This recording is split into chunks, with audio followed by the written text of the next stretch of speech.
I think we all battle procrastination one way or another. And if it's with our math homework,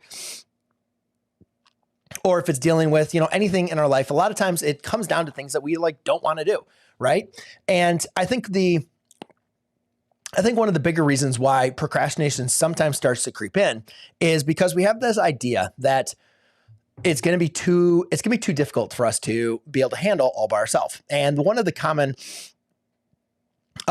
sayings I remember like hearing, I don't even remember where I heard it, but, or when I heard it, but it's, something that comes up time and time again. And I remember telling it to my students because I can see my students would get so overwhelmed. They're like, how am I ever going to do this? Or, I have so many other things that are going on. Like, how could I possibly prepare or, catch up my grade and stuff like that?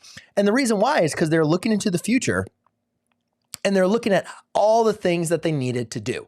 Right. And one of that saying comes into is like, how do you eat an elephant? Well, you eat an elephant one bite at a time, right? It's not thinking of like, look at the elephant and be like, holy crap, how much food would that possibly be?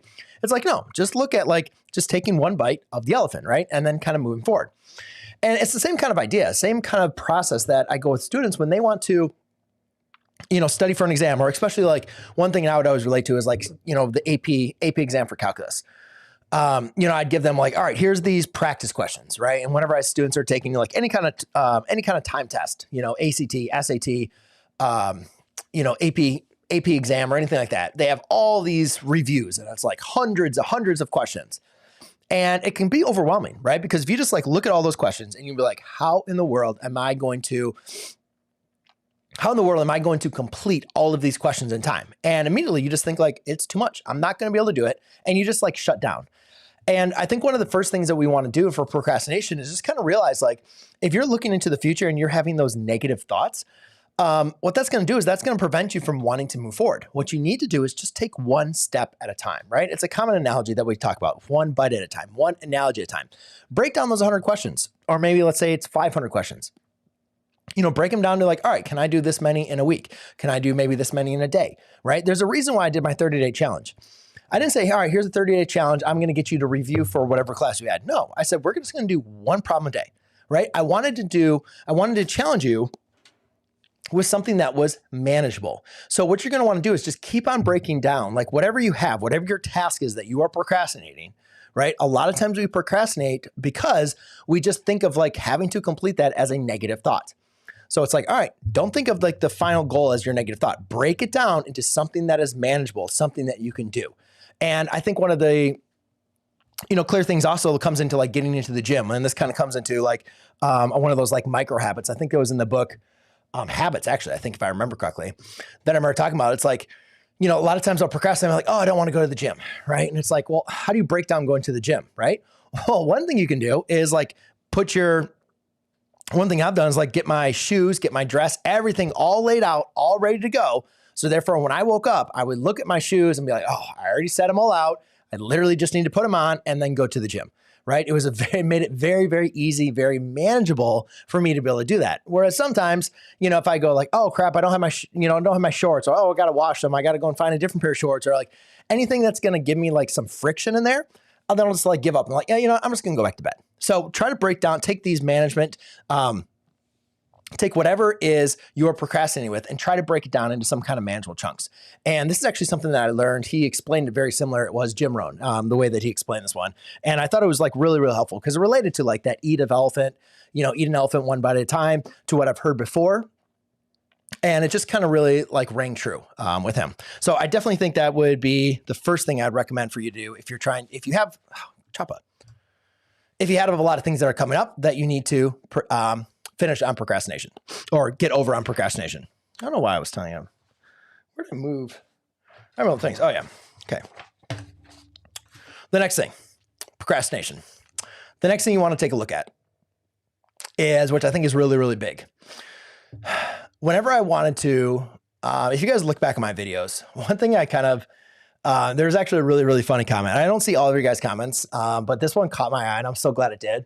And because obviously being on YouTube for over 10 years, it's, you kind of have like a stage of like my whole life, right? I mean, it's like from when I was 22 to 22 to 30, 36 or 37, I think when I quit.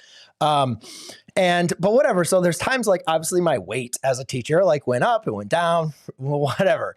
And it was just funny. This one kid, like, cause everything's documented on YouTube, from 2010 all the way to like 2 years ago. And the student was talking, he was like, oh, I'm learning like from, skinny Mr. McLogan to fat Mr. McLogan to skinny Mr. McLogan again to fat. Like, it was just like funny. He was seeing like different areas. And it just reminded me of like one time I remember when I really wanted to like lose some weight. I always played sports and everything like that. I always figured myself to be like healthy, but I was kind of figured, I'm like, I could never like get myself down to like a certain weight. And one of the things I kind of realized was I used to eat like really crappy, really bad. Because one of the reasons was, I would teach during the day and then I did real estate after school and then I'd do YouTube at night. So obviously this was before I was married or anything like that. So like, what was I doing? I was just eating fast food. So even though I was like working out constantly, because sometimes also I coached wrestling or I was playing rugby, I was obviously always on the mood. I was always on the move, like always going from one place to another, but I was just eating crappy. I just ate fast food all the time. So I remember I heard this one thing. It's like, if you really want to change your habits with eating, then start writing down every single thing that you put in your body, every single thing. And I was like, wow, okay. So I started doing that. And like within 3 days, I was like, this is like, I'm not going to eat this. Like, oh, I'm going to grab a salad. And the reason why, it was automatically triggering my brain. Like, I don't want to write down myself doing this. So I'm just not going to do it. And like, it was almost like a switch that I just stopped eating fast food. And I was like, I'm just going to start eating healthy just because I didn't want to write it down. And then I remember later on, like a couple of years later, I remember I was writing down a couple of years later, I was leaning like something on finance, it's like about budget, like, where's your money going? Like how are you budgeting correctly? And again, one of the people said was like, write down everything you spend your money on. And then you can be able to tell, like, you can do some accounting of like, how, are you spending your money wisely? It's like everything else. Like a lot of us just kind of maybe aren't trained like, with budgeting and stuff like that. We just kind of feel like, oh, money in, money out, get credit cards. And it's like, yada, yada. It's like, we never had that, or that need for like some of our parents or grandparents where they needed to, be budgeting on a checkbook, balancing the checkbook and all that kind of stuff. We just kind of have all these, online, everything's kind of done for us. And we just have to like, feel like we got to check it or, credit's pretty easy, compared to what it used to be. But I remember like I did that and I created my budget from on there and I was like, holy crap. Like it only took a couple days and I'm like, I'm not going to spend my money on this because I know I had to, like, if I do that, then I'm going to have to write it down. So I immediately tightened up the way that I was spending my money. And then I've had another mentor that said like, hey, if you whatever you're doing in your business, if you're, as far as like your time management, write down all the things that you're doing day to day. Like, and those are the things that you can hire somebody else for, you can outsource and stuff like that. Like, you got to be able to use your time productively. And that came into like another point from Jim Rohn on procrastination, where he said like, all right, if you're procrastinating, just start writing down everything you're doing all day. Not so much of like productivity, but just write down everything you're doing. And what you're going to find out is how much time you are wasting away in your day. And you're immediately just going to start up like, all right, do I really need to be watching TV, or do I really need to be playing video games or doing all this? Like, and not saying like you can't have like leisure or relaxing time, but what you're immediately going to do is when you force yourself or tell yourself that you're going to start writing all these things down, you immediately start like perking up and you immediately start trying to be a better version of yourself. So if you're procrastinating, immediately one of the reasons we're procrastinating, we're doing something with another trigger in our brain that is more important or more exciting to us, right? We don't want to study because there's something better for us to be able to do, something else we want to do more. And so one of those things though, is like, if you constantly keep on writing that down, writing down all the things you're taking your time for, you're just going to start realizing like, all right, well, I can still like, enjoy these certain parts, but I'm like, you know what, let me schedule, this part day, like I got to get this homework done or whatever may be the case. Like, cause I'm spending so much time like wasting away my day. I'm procrastinating. There's so much more I could get done with my life. If I was able to maybe spend more time doing such and such. Right. So I think just the simple act of writing things down, what you're doing for every hour or minute of your day, you immediately start to correct yourself of like, you know what? I got to get this done. This is something I said or something I need to do. And I know that like, I need to get this done because if I'm going to start writing things down, like, oh, you should have been studying. What'd you do? Oh, you went out with your friends. Like, oh, you should have studied, but what'd you do? Oh, I sat home and like, watched TV. Like, when you keep on telling yourself or seeing that from yourself, you're like, of course, no wonder you're not getting some of the things that you want, right, out of your life, because you can see yourself procrastinating right in front of you. And it's painful. It's really painful to write down and to self-reflect, seeing yourself not being healthy, right, by eating, not using your time wisely, not using your money wisely. And guess what? You're not going to want to do it. So start writing things down if you start to see yourself procrastinating. The other two, the next 2 points they kind of go into broader ones. And I've done videos on YouTube about like being motivation. And the other one was a third point that actually Jim Rohn mentioned that I want to add to this. But the third one, the one that I always related to was like the why, right? And I think anybody that's like always watched an inspirational, YouTube clip or a book or anything like that, like they almost all start with the why. Like, why is something important to you, right? And again, like it happens so many times, like students like, oh, I just can't do my homework. I just don't want to do my homework. Like, I don't want to study for my test. And again, like I think it's very important for us to put into context, like why we're doing some of those things that we're doing. Now, I get it. I don't want every student to think that like, all right, just because you're taking a class, you all have to get A's. Like I am not from the camp of that everybody needs to get an A in every single class. Like I just don't think it's feasible. I would much rather you focus on your classes that you need, that are the most important to you, get those A's, those B's, like put in your best amount of effort. But if you're not going into a certain math in the future or doing like that, like it's okay. Maybe a B, a C, like, get by with what you need to do. We can't physically put in 100% of our effort into every single one of our classes. And I've seen so many students that have burnt themselves out because they're taking all these AP classes and everything else, and they just literally can't do it. Like they just burn out. And their why is like, I just want to get an A to get an A, right? Or I want to be top of the class. And like, it's strong enough for them to be able to, kind of move forward, but it's like that it's not deep enough. Right. And what happens is they eventually just kind of burn out. And what I want you to do is like, really kind of design like, what is the purpose of you, putting in all this effort, this time into, whatever you're trying to do, like the homework and stuff like that. And what kind of relates to, which I think is kind of more, powerful wise, like we all sign up. Like if you're going to sign up for a class and you're going to, be studying for this, like, have that reading, like where your end goal. Like a lot of students, it's for going to college. A lot of students, it's, going into like the next class or getting their career. Right. And I think when you write down that why as part of your goals, I think, what was it? Bill Walsh said, if your why is strong enough, then you'll figure out the how, right? You're going to figure it out, but you have to understand, like, it just can't be to get a good grade. For some students, I think that's okay. That some students are going to get by and that like, they're all determined on just by what the grade is.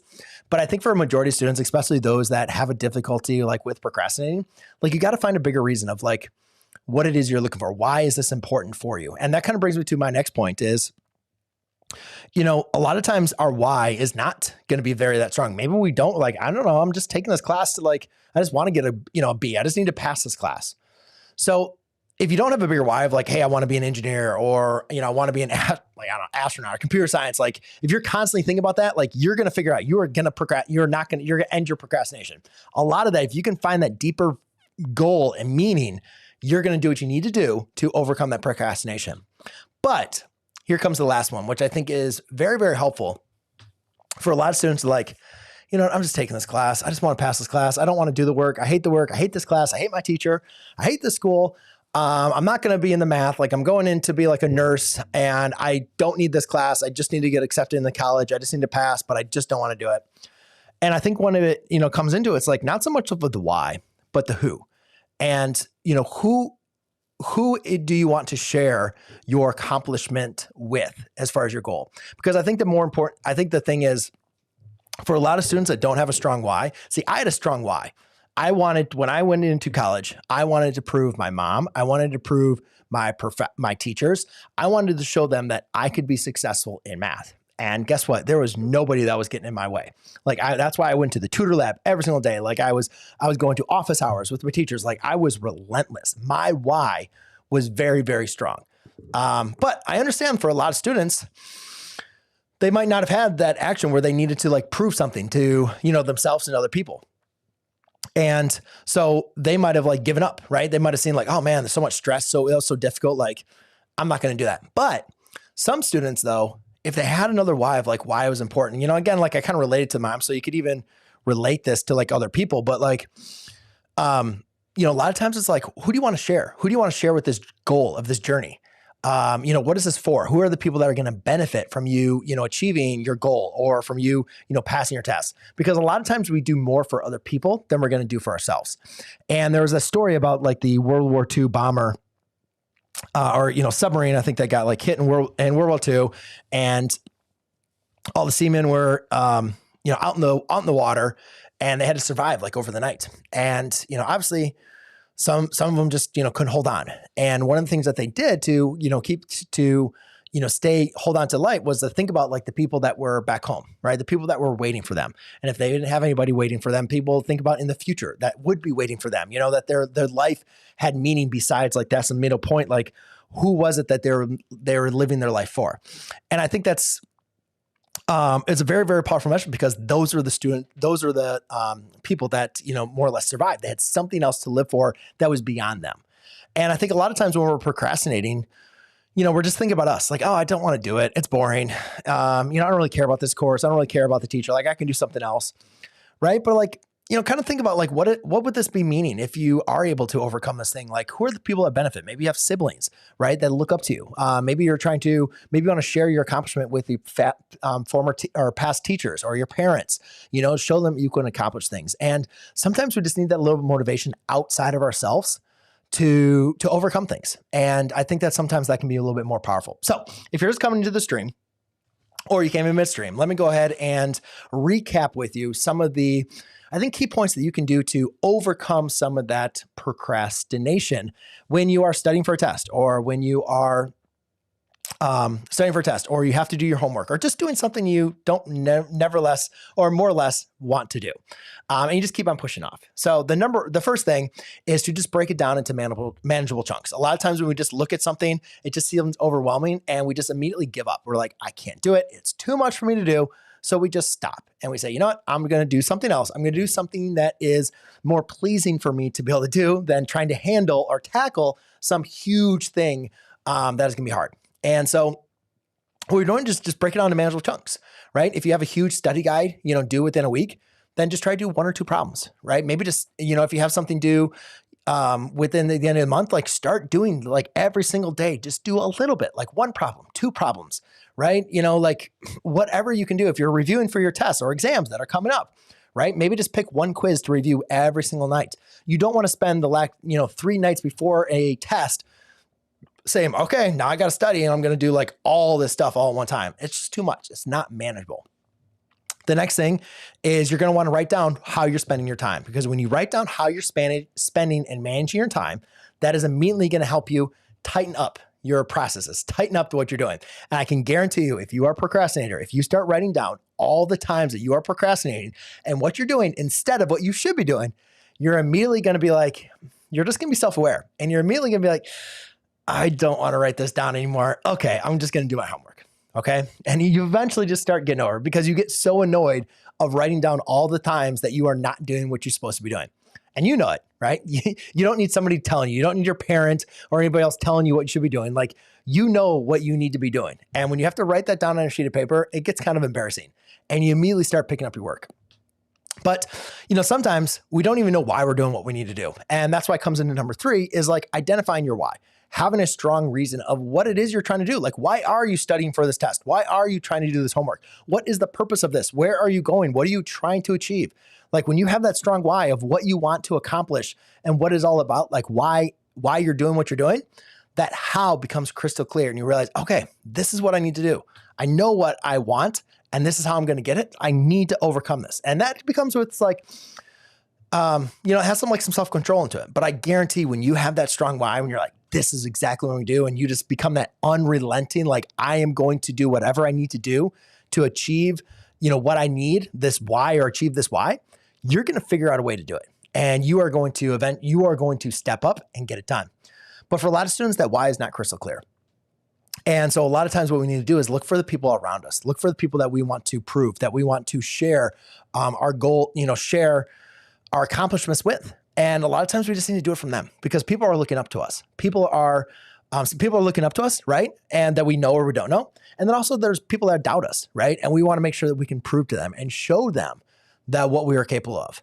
And procrastination is just going to, eat at that, right? So you want to make sure you can be like, understand it, identify it, break it down, and then overcome it. And so hopefully with this knowledge now in hand, you can overcome procrastination and get to work and have a